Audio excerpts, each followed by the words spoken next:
I'm supposed to let you know that I'm recording this. The only thing that's gonna be in the recording is me, but yeah, good morning. My name is Jared. You can call me Jared. I'm a PhD student here in the department. Jim, I'm gonna be covering for Jim today and next Friday while he's giving talks. So yeah, let's go ahead and get started. Today we are moving on to chapter 4.1, talking all about vector spaces and subspaces. Very big day in linear algebra. Vector spaces are kind of the fundamental structure that is studied in linear algebra. Actually, up to this point, you've been mostly studying vector spaces without even really realizing it.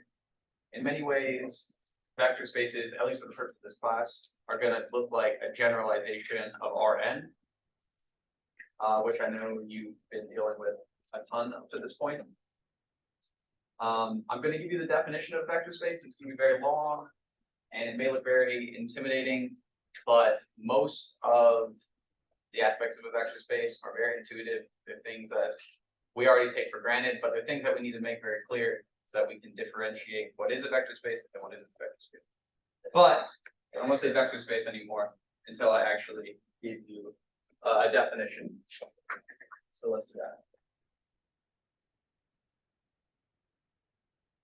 Vector space, first and foremost, is a non-empty set V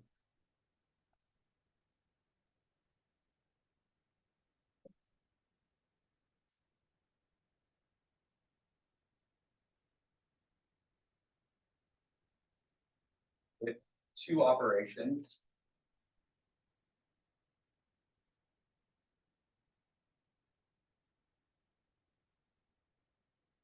We're going to call these addition. Nothing new here. And scalar multiplication.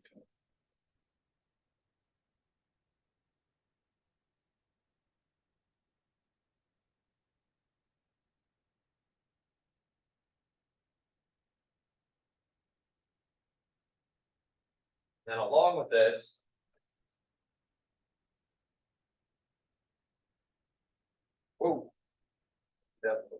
along with the following properties, or we can call them rules.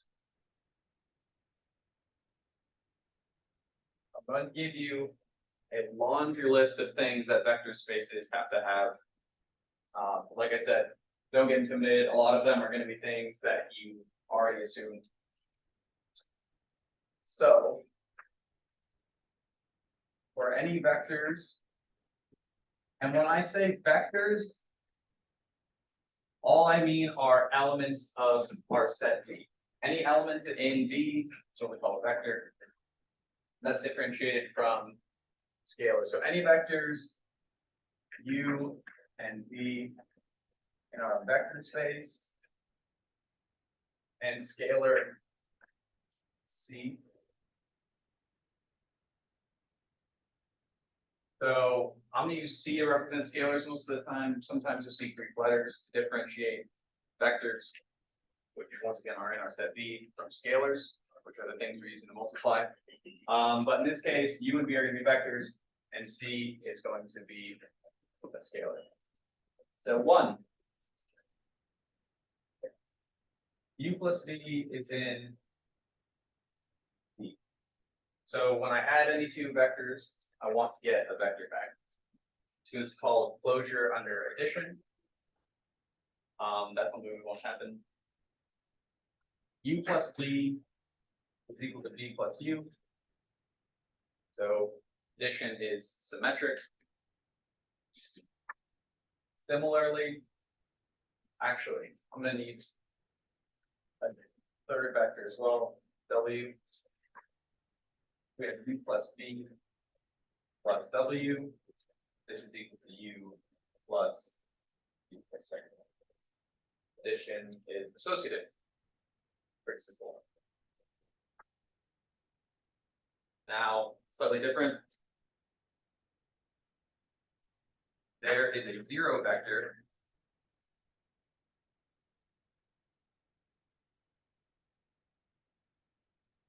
And we're going to note that as 0. such that u plus 0 equals 0. This is for all u.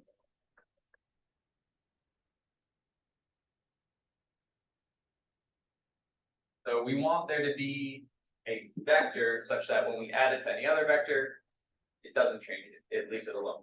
This is like the identity. In addition, it's exactly what we think of as 0 typically.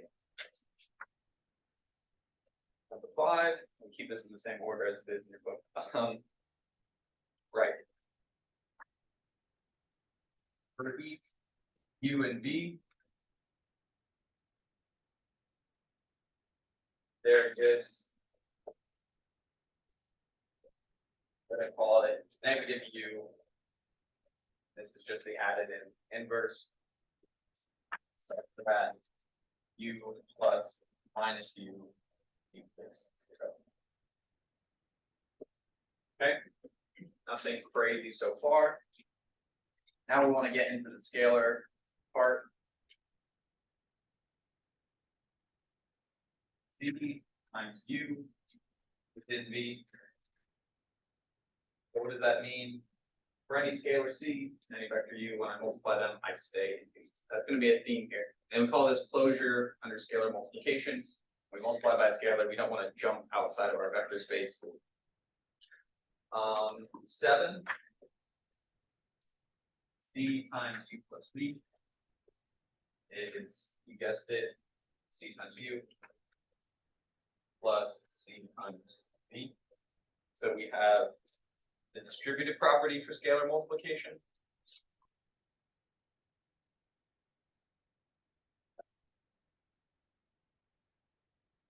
Three more.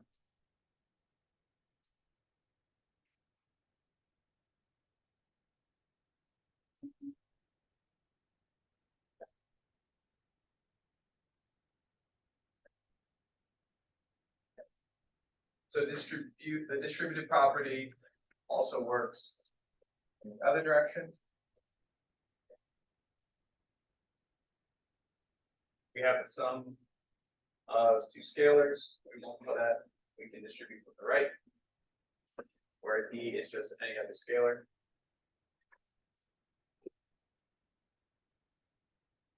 Two more. Scalar multiplication.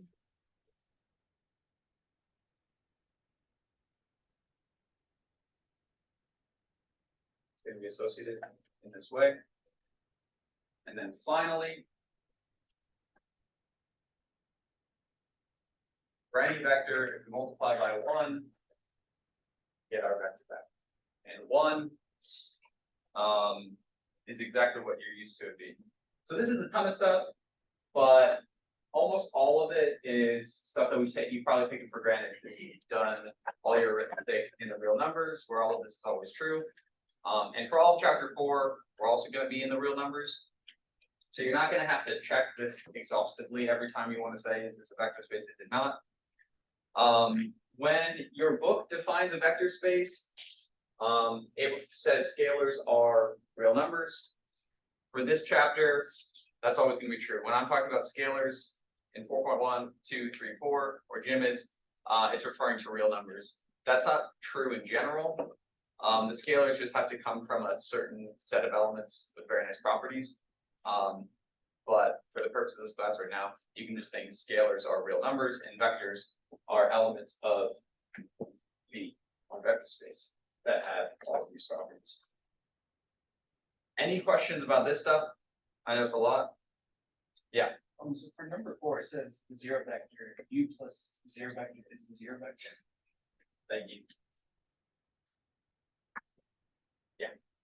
Obviously, thank you. When you add 0 to something, you want it to stay the same, not become 0. When we multiply by 0, what do we want? We want to get 0.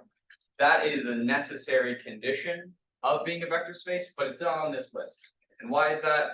Well, you'll see in general, if you do more algebra or analysis, when you define a space, you often have a lot of conditions, but you only want to define the sufficient conditions, right? It's like, this is what we need to get a vector space. There are a bunch of other properties that are synonymous with vector space, which we get automatically, which we'll get in a second. But I only want to give you the ones you need to show, so that when you're proving something's a vector space, you don't have to show 20, you only have to show the middle number, which is it. But we are going to get u times 0 equals 0 for any vector u. So thank you for that. Any other questions about all this? All right, I was hoping to get that all in one, but it'll be fine. Okay. So before we look at a couple examples, I want to give you guys a couple of theorems. Theorems. Speaking of number 4, the 0 vector is unique.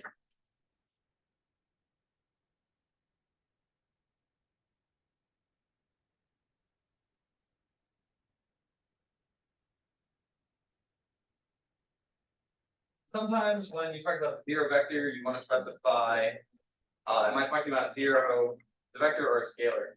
And one other thing I want to mention, if it hasn't become clear, when we add, we're always adding vectors. And when we multiply, we're always multiplying by scalars. We do not multiply vectors together ever in a vector space. You can add scalars like we are seeing here, because in this case they're real numbers, so we can do that. But we don't know necessarily how multiplication works between vectors. We don't worry about that. Yeah, here the 0 vector is unique. What do I mean by this? I mean there's only one vector in our space that satisfies property number 4. And I'm going to give a little proof. So assume u and v both satisfy property 4.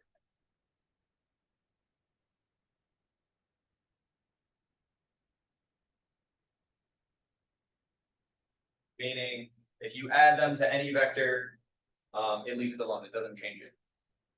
The rest of this proof is a total of 7 characters. Can anybody finish it?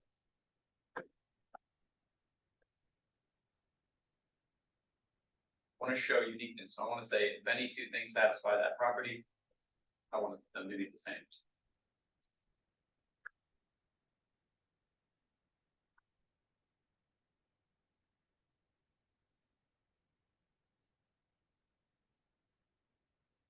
UVD. Why? Well, they both satisfy property 4. So going from here to here, because V satisfies property 4, it leaves u alone. Well, u also satisfies property 4. So when you add it to V, it leaves V alone. And I get u is equal to V. And so there's only one. If any 2 things satisfy this property, there's only one 0 vector. Okay. And then one more theorem. This kind of relates to saying there are a few more kind of staples of vector spaces that we're going to get automatically from these properties, but we don't need to prove them in each case to show that something is a vector space. So for each u and v and scalar c,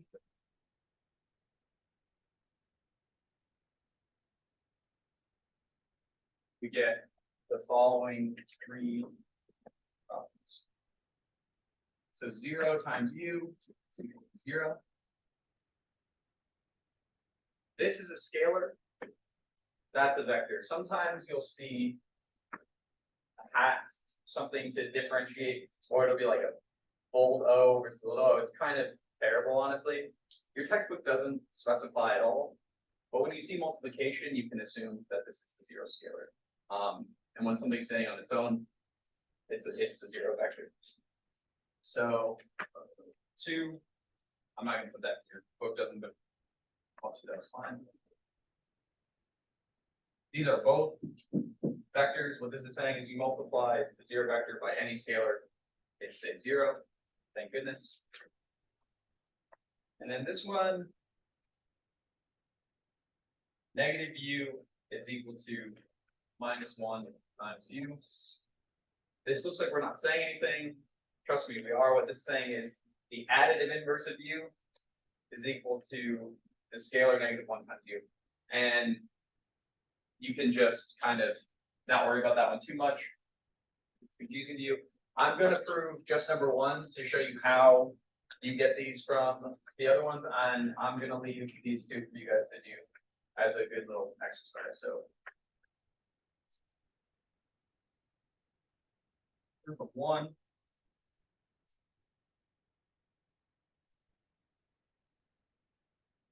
So let U be, that this means A to B.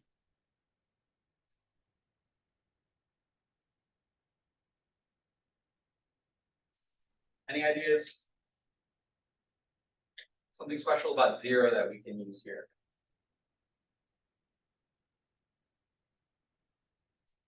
Well, 0 plus 0 is equal to 0, technically by number 4, but I think you all realize that. And then we can distribute the U by property 8 to get 0 times U plus 0 times U. We can add 0 minus 0 times U. The additive inverse, we know we have that to both sides, and this gives us 0 is equal to 0 times U. That's that. Pretty simple. Stuff like this seems trivial because our entire lives, up until we do linear algebra, most of us have only done arithmetic with real numbers, and all this stuff's always true, and we never really think about it. But it's important to prove because you can have settings where stuff goes awry. So that's enough about all that. Let's start looking at some vector spaces. But before we do that, does anybody have any questions about this stuff? All right. Keep this for now.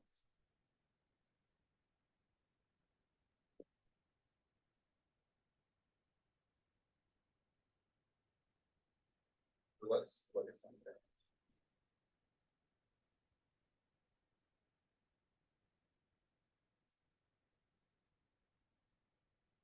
As I said before, the kind of quintessential example, at least of a real vector space, is Rn. This is a set of n-dimensional vectors with entries in n. This is the vector space. And I'm going to say over R. Or we could equivalently say this is a real vector space. And what that means is it's a vector space with scalars in R. I'm going to forego saying this every time for the rest of this class because all the examples I'm going to give you have scalars in R. But that's what you would say. If we had scalars in the complex numbers, we would say it's a vector space over the complex numbers, but not in this case. And in many ways, all the examples that we're going to see in this chapter are generalizations of it or different ways of writing Rn. We're not going to see that for a while. Two, very similar. We can look at this, which is going to be n by m matrices.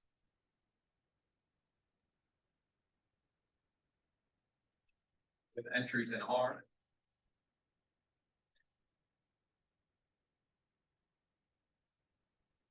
This is also going to be a vector space.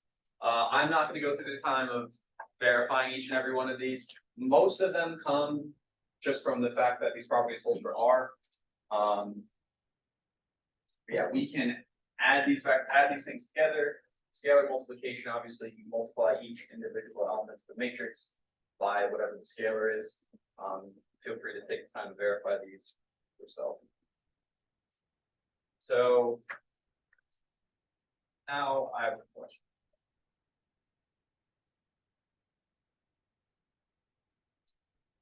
Is the set of second degree polynomials a vector space?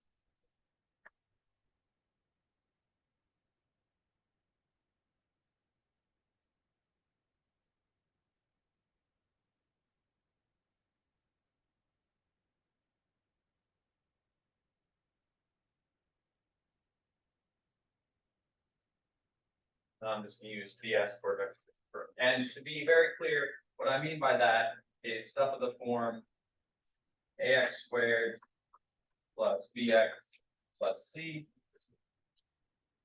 where our coefficients are in R, and we want a not equal to 0. Why a not equal to 0? Well, I want them to be second degree, and the degree of the polynomial is the largest n such that the coefficient is non-zero. So obviously, if a was 0, this would be first degree over 0 degree polynomial. So is this a vector space over R? Any guesses? All right, hands, who thinks that this is a vector space over R? Who thinks this is not a vector space over R? Nobody. Well, it's not. Why? A couple things go wrong. I can think of 3 pretty quickly, but two major ones. Which of these things fail? Get out of your way.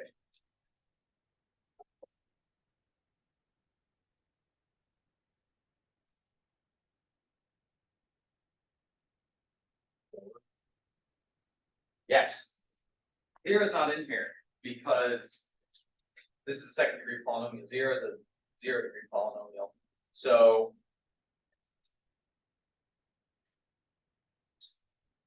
say no. 1, there's no 0 vector.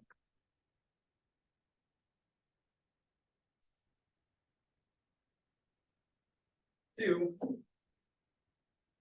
So another big one. Can anybody help me out? One of the early ones.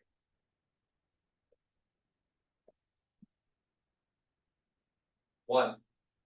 It's not closed under addition.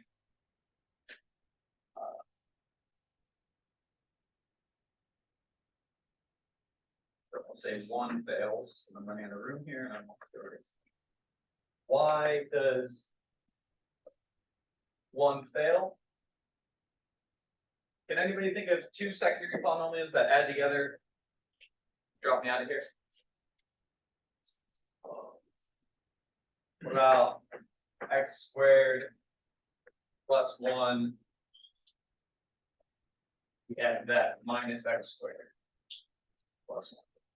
These are both second degree polynomials, but when we add them, we get 2. This is not in set. So we don't have a 0 vector. We're not closed under addition. We're not closed under scalar multiplication, obviously. We don't have a 0 vector. When you multiply by 0, you'll get 0. So we lose that as well. So not having 0 causes a lot of problems. So how can we rectify this? Any ideas? We want to be able to deal with polynomials. Yes. I have a question on why number 1 fails. Why is it the case? So we want, if you have any 2 vectors, we want their sum to also be a vector in our space. So these are both in our space, x squared plus 1 and negative x squared plus 1, but when we add them together, we get 2, which is not a second degree polynomial. So it falls out of this set. So this can't be a vector space. It's not closed under addition. Good question. Any other questions? So how can we solve this? I want a vector space that has polynomials in it, but that's not going to work.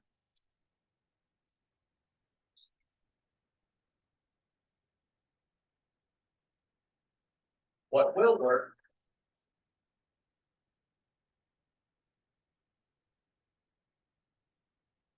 is the set of polynomials of degree less than or equal to 2.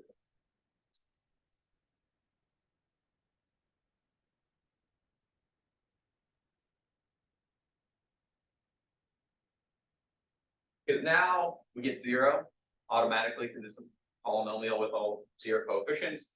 When you add 2 polynomials of degree 2 together, you get something less than or equal to. You can't get a higher degree polynomial by adding 2 quadratics together. You can get lower, but you can't get any higher. And this is going to solve all of our issues there. So a lot of times we're going to want to look at Pn which is just polynomials to the degree less than or equal to that.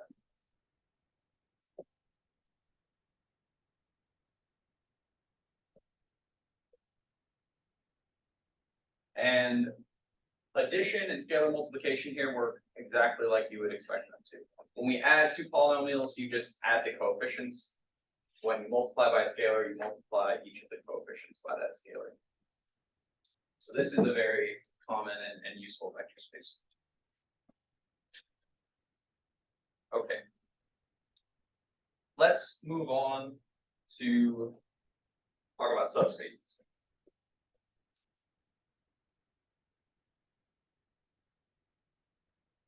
Yes, hope they're all gotten this. I'm gonna use a chalkboard and aid you by teaching. So it says, this is fun. Right.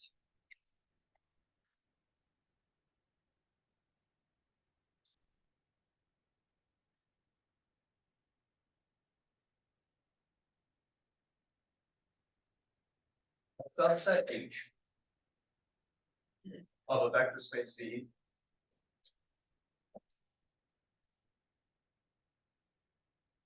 it's called a subspace.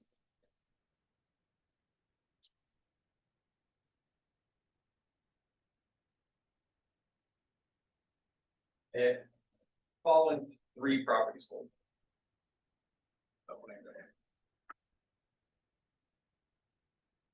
First of all, we need the zero vector.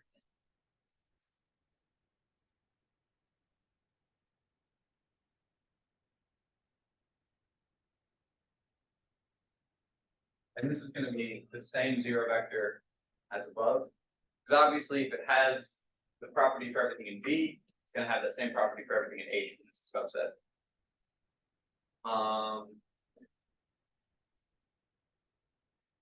H is closed under vector addition.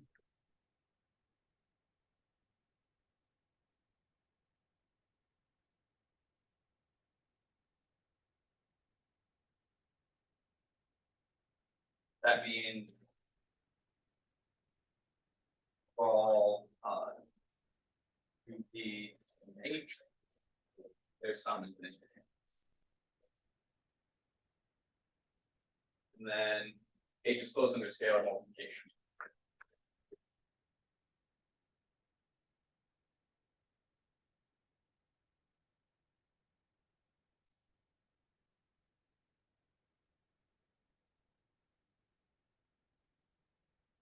Means all scalar C and vectors U. A times U is also in U. Okay, so we have a subset of our vector space. We want it to have the zero vector, and we want it to be closed under addition and scalar multiplication.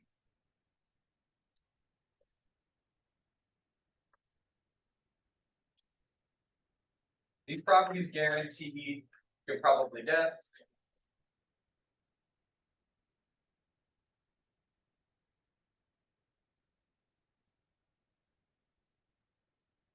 What are these properties guarantee that H is itself going to be a vector space?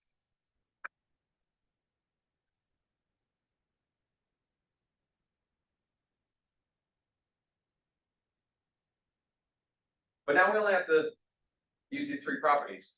Why? Well, the elements are the same, right? It's a subset of our vector space. So you automatically are going to get all the properties like associativity, commutativity, because the elements are the same, right? If A plus B equals B plus A up in V, it's going to be the same in H. We just need to make sure that we have the zero vector, right? That we contain that one, and that we're closed. That when we're doing arithmetic in here, we don't jump out. But if we can guarantee that, everything's going to behave nicely because we're inheriting those properties from V. I wanted to do another theorem. That's not in your book. I'm not sure we're gonna have time. Yeah.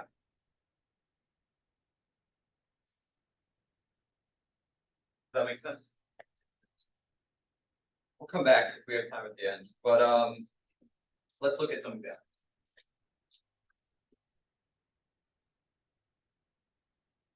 First, a very uninteresting and kind of trivial example. The set just containing 0 is always a subspace of V.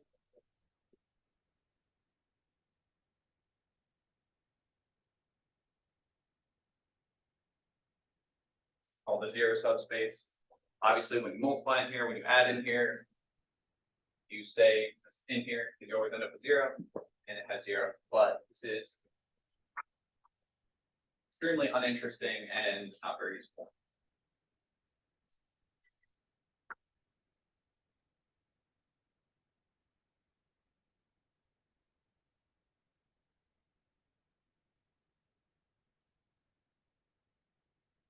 P2 is a subspace of P3, or in general, Pn is a subspace of Pk whenever n is less than k. Obviously, this is contained in this because this is the set of polynomials in degree 2 or less. This is the set of polynomials in degree 3 or less. And when you multiply, we already know that this is itself a vector space, so we don't need to even spend time checking these because it's a subset, and it's a vector space, so it's going to be a subspace. And now,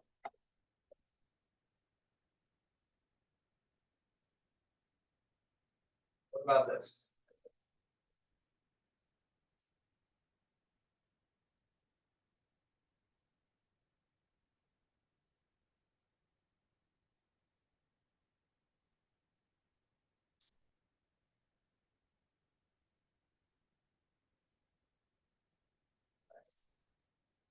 Is R2 a subspace of R3? Try this again. Who thinks that R2 is a subspace of R3? Who thinks R2 is not a subspace of R3? Why? Okay. It's okay. You also any idea why? Intuition. Let's see, because I had it backwards in my head, but yeah, I'm just thinking because I asked you, and last time it was no. It's not, right? This is a vector space. This is a vector space. So just like this, it should be a subspace, right? But it's not, because this is not contained in here. This is not a subset of this. The elements of R2 don't look like the elements of R3. Remember, first and foremost, H needs to be a subset. We can't do addition of vectors in R2 and vectors of R3 because they're not the same kind of thing. So first and foremost, we need to make sure that we're actually looking at subset.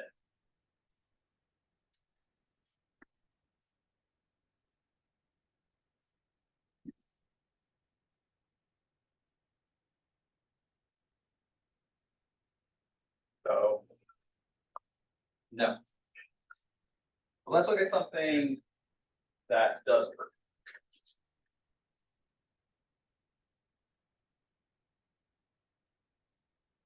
Let H be the set of vectors that look like this.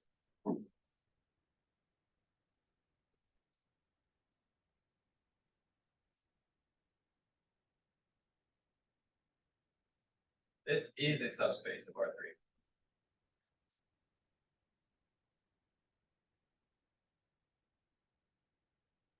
First of all, that's a 0. Looks like a 0. Because first of all, the subset,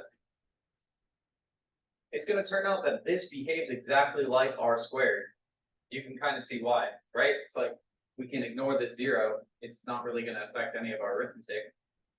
This is going to behave a lot like R squared, but it's actually a subset. And so now we have a subspace. So let's quickly go through our 3 properties for this. So A, well, if we let T equal S equals 0, then we get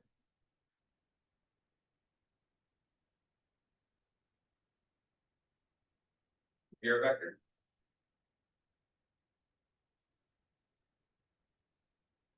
I'm going to take any two elements, so I'm gonna call this one T1 S1. I'm gonna add to it T2 S2. And this is gonna be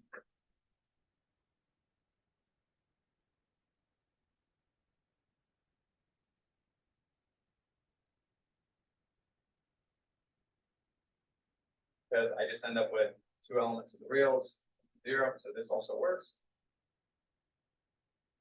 And then if I take a scalar times this, then scalar multiplication, I just multiply each of the components. It's CT, CS, 0. And this is also an element of H because I have closures. This is a real number, this is a real number, it's not 0. So this all works. What we'd say about these is that R2 is isomorphic to H, meaning they behave exactly the same way as vector spaces. We can define a map between them that preserves all the important algebraic properties, but they're not the same. Their elements aren't exactly the same type of thing. Questions about subspaces? Okay, we got one more idea.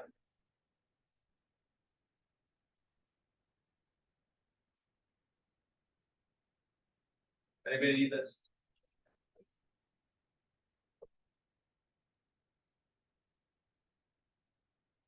You all remember what a linear combination is? Should have seen that all the way back in chapter 1.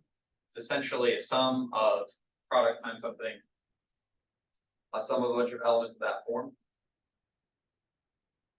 Well, linear combinations are extremely fundamental. So actually, I'll just use it as a definition. Very, very important to vector spaces. So linear combination.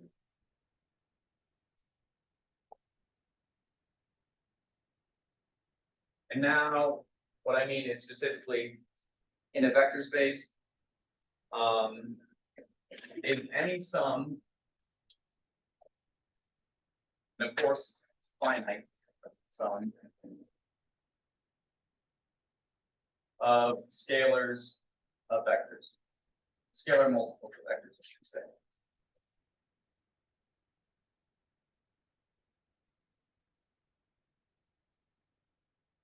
So they look like this: scalar times a vector plus another scalar times another vector. That's kind of our general form of a linear combination. And if we're in a vector space, it's pretty clear that any linear combination should also be contained in our vector space, right? Because this is simply that's simply a consequence of combining closure under scalar multiplication and closure under addition a bunch of times. Right? So now that we have this in mind, we can give the following definition.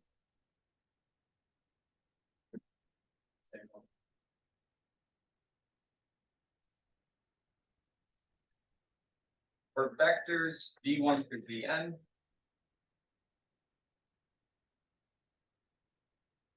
our vector space V, span of v1 through vn denotes all linear combinations of these vectors.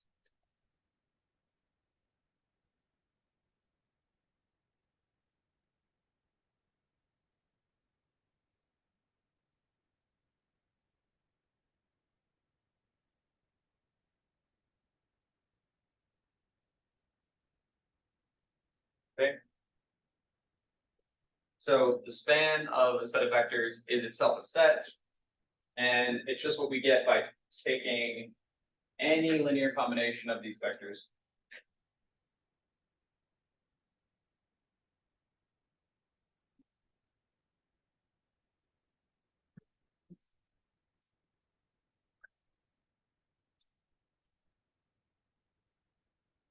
Yeah.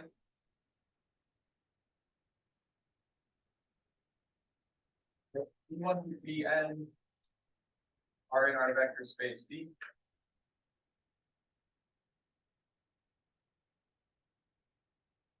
Then span of E1 through Bn. So you want to give me a guess? Can someone finish this for me? What would we hope is true about the span of our vectors? So C. It's a subspace.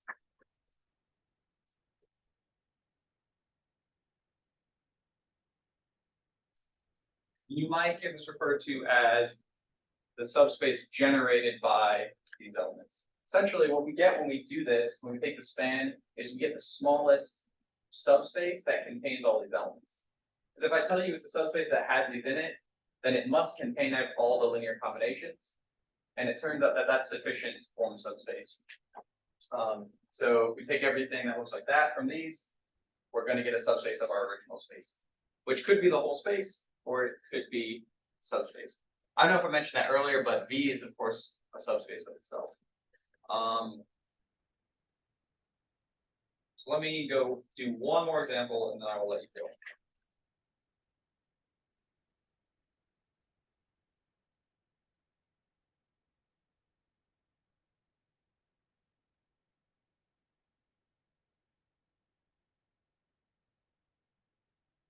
We want to show that H defined in this way.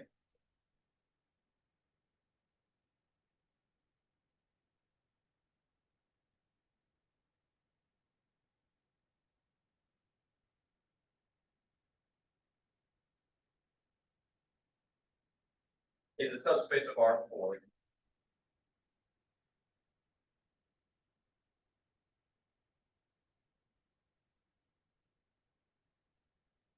So we could use our three things that we need to check.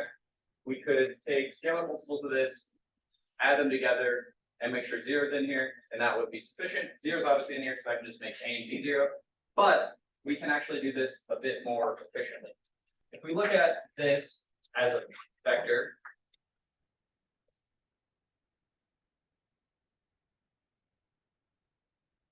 which is the same thing, I'm just writing it in our more familiar notation. This represents any element in our set. A and B is ranging over the real numbers. I can rewrite this as A. I'm going to pull out the factors of A. So H is 1, minus 1, 1, 0, plus B times negative 3, 1, 0, 1.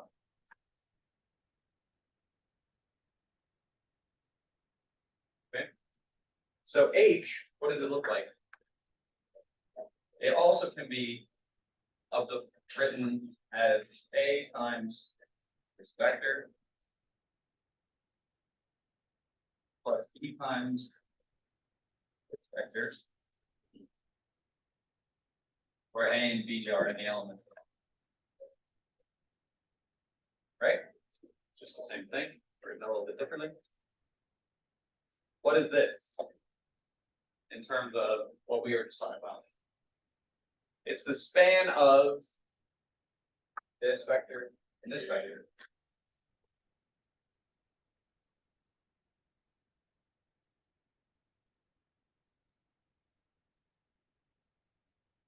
Because notice we're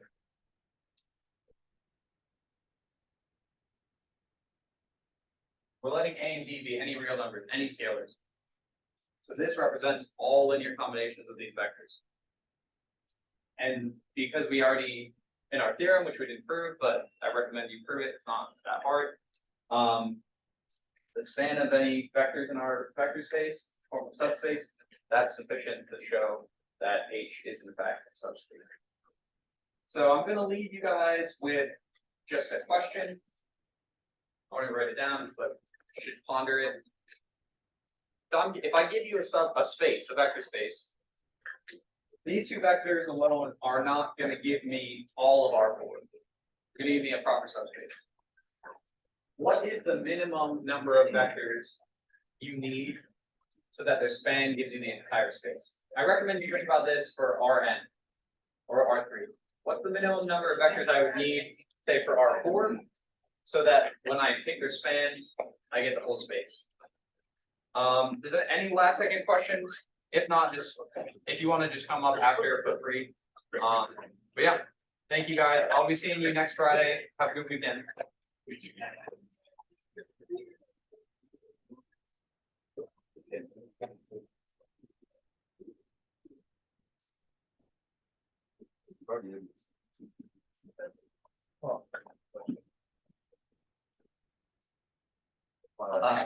Statistics, the jury's still out.